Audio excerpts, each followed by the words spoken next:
Much better.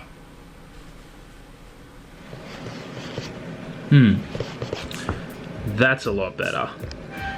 Okay, so now that I'm done fixing Canon's problem for them, because literally, I emailed them and I said, hey guys, my G7X Mark II, how the hell do you clean the dust out of inside the lens? How does dust even get inside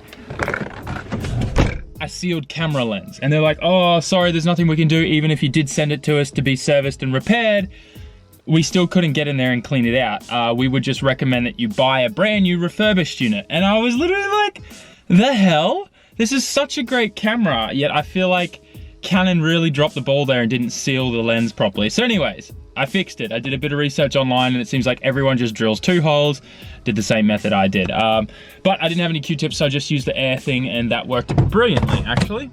So yeah, now that I've finished fixing the G7X Mark II and we don't have dust particles in there, look at this, right? I can shine the light and look, there's no like crazy things on the camera lens anymore. How amazing is that?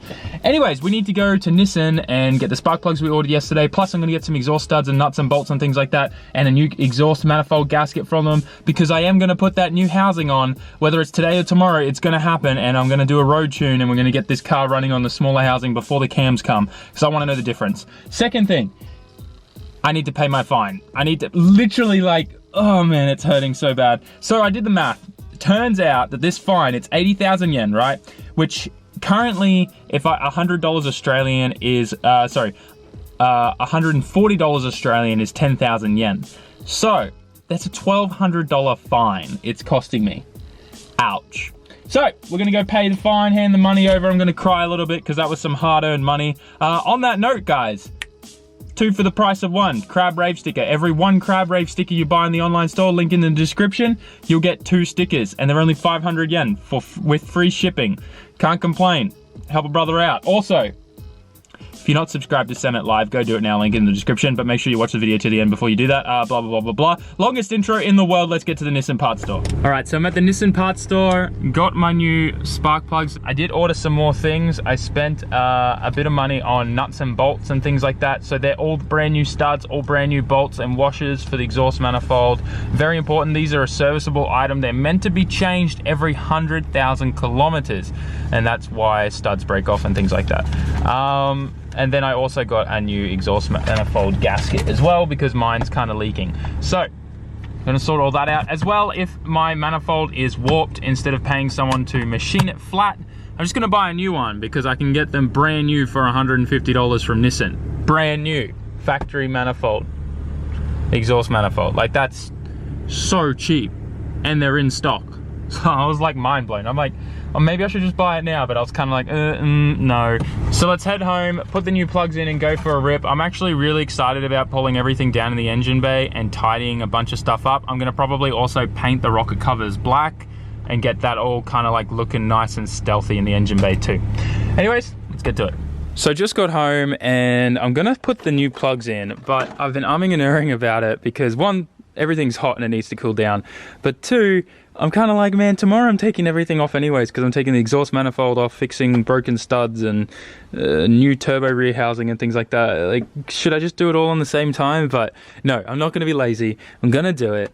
So I'm going to quickly remove all of this, set you guys up on the time lapse, smash out a quick plug change, and I'll show you the difference as well between the new ones and the old ones, so that you can clearly see like when a spark plug's like so worn that you need to change it. So let's do that.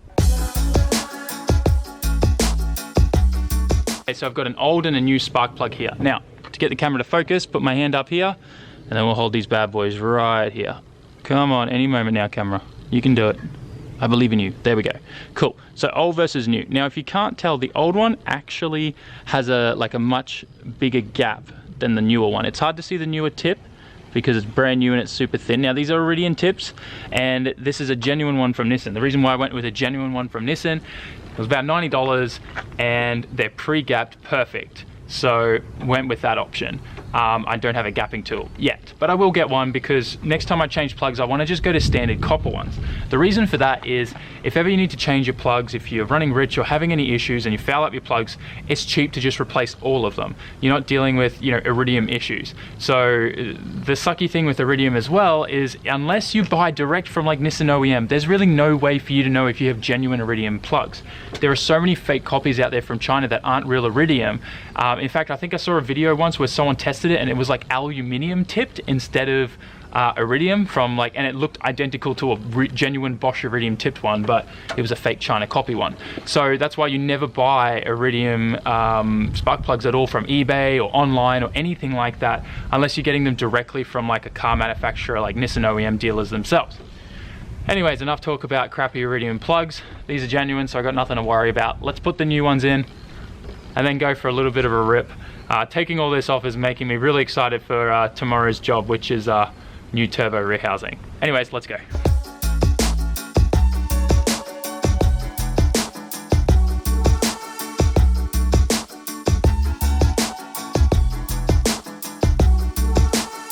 So we're all finished now. Let's start up the car, make sure everything runs. I'm pretty confident though. I mean, come on. Like just spark plug change, but you never know. The fuel pump prime. Oh yeah, back to life. And a quick swig of the premium as well. Oh yeah. Listen to that puppy purr. It's crazy how new spark plugs will make your engine like run so much smoother. Wow, so much smoother. Cool. Oh, that's that. We'll go take it for a quick rip and just enjoy my laggy turbo for the last time. Alrighty lads, let's go for a little rip and hope there's no ripperinos. Wow, it's so much smoother through the rev range now. Gosh, new spark plug feelings, the best. It almost gives you like a response, like a faster response kind of feeling, which I guess is kind of true. Like it makes sense when you get new plugs and things like that, especially if the gap's a lot smaller than the previous one. God, it feels good. For all those people asking if there's any E30s in Japan, that's a very like big BMW specialty shop. Lots of rare BMWs there. This car feels so good. Gosh, I love this thing.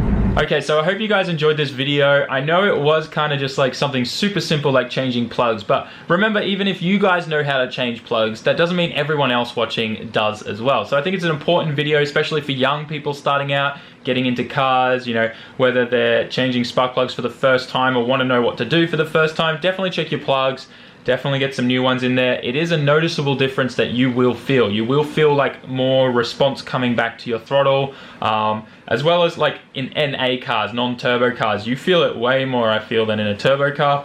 With my Civic, that thing was such a noticeable difference. I was like, man, is something like else changed? Is my timing different now? Like it was way more responsive. But I mean, bear in mind, I don't think those spark plugs in my Civic were ever changed in the 300,000 kilometers that it did.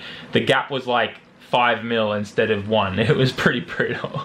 But anyways guys, like I said, I hope you enjoyed this video. Tomorrow's going to be awesome, stripping down everything in the engine bay, whole hot side coming out. I've got to remove broken off studs in the RB25 head, new studs, new bolts, new turbo rear housing. We're road tuning the car, taking the rocker covers off, painting those. Like so many things are happening tomorrow. It's going to be sick. Lots of like, I guess, more technical things with Skylines and RBs. So I'm sure you guys are all going to love it. I'm also really excited because if this smaller turbo housing doesn't have any issues with boost spiking or back pressure, we're going to make a 3071R as responsive as like the OEM factory turbo, which should see like, because the compressor on the 3071R is much bigger, can push a lot more air, which means we should see like boost a lot quicker, like full boost a lot quicker, 1 bar, like more instant, which is going to give me this like really gut feeling push of like torque and power coming on really early in the rev range, which is what we want. So yeah. Anyways, with that guys, thanks heaps for watching. Catch you in the next one. Don't forget to like, comment, share, and subscribe. Oh, I nearly forgot. Subscribe. SAMMIT live channel. Link in the description. Ja, mata ne.